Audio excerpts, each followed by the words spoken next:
Ethical hacking నేర్చుకోవడానికి మీరు నేర్చుకోవాల్సింది 8 అవర్స్ కోర్స్ కాదు. మీరు ఇంటర్నెట్లోకి వెళ్ళి సెర్చ్ చేశారంటే యూట్యూబ్లో కానీ complete this 8 hours course so that you'll become ethical hacker. అట్లా ఏం కాదు. 8 అవర్స్ కోర్స్ కంప్లీట్ చేసినంత మాత్రాన మీకు కంప్లీట్గా నాలెడ్జ్ వస్తుందని కాదు. And most of the time you can't complete that 8 hours course.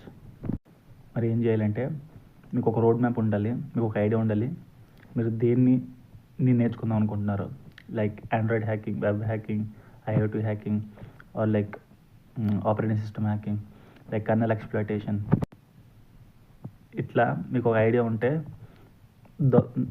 అది నేర్చుకోవడానికి మీరు ఆ వేలో వెళ్ళొచ్చు. Suppose if you want to get in to Android hacking, just get in to Android hacking. Just don't go to web hacking. Android hacking నేర్చుకోవడానికి మీకు Nmap అవసరం లేదు. ఓకే, ఎన్మ్యాప్ టూల్ ఎలా వాడాలి ఇది అవసరం లేదు. సో మీకు ఒక ఫస్ట్ ఐడియా తెచ్చుకోండి మీకు దేని మీద ఇంట్రెస్ట్ ఉందని. సో దాని గురించి మీరు రీసెర్చ్ చేయండి. So that is the better way. నేను ఒక ఓసెంట్ కోర్స్ తయారు చేశాను. దాని ద్వారా మీరు ఒక పర్సనల్ డీటెయిల్స్ తెలుసుకోవచ్చు. సోషల్ మీడియా అకౌంట్స్ కానీ, అడ్రస్ కానీ, ఒక పర్సన్ ఇంటర్నెట్లో ఎలాంటి ఇన్ఫర్మేషన్ షేర్ చేస్తున్నాడు, వాళ్ళ పాస్వర్డ్స్ కూడా తెలుసుకోవచ్చు. జస్ట్ అబౌట్ సెక్షన్లో చెక్ చేయండి.